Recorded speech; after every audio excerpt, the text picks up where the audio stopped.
點去形容我自己啫？我係一個 bionic woman。我同你講，我可以咧，成日周圍走，走到人哋睇到我都覺得攰，人哋聽到我啲 schedule 都話驚攰，但我自己唔覺噶喎。但我好 enjoy 喺香港嘅生活。依家長期都會喺嗰度啦，唔係，比較多時間喺。我一唔使開工咧，我就喺新加坡。喺新加坡做啲咩㗎？冇接觸嘅時候，休息啊？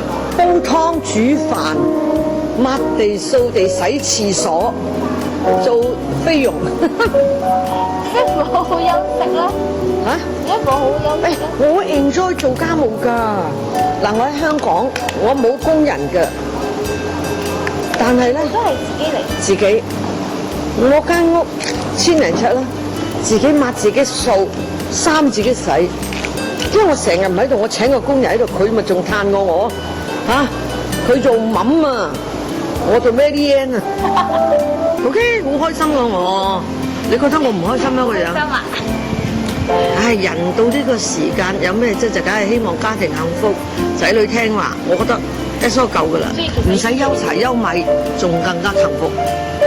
老實講啦，愛情同麵包緊要。我揀麵包。OK，我係唔浪漫嘅。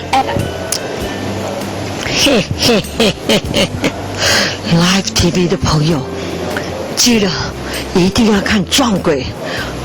看了撞鬼就不會撞鬼了 ，OK？ 哦，對了，忘記告訴你，我叫朱咪咪，咦。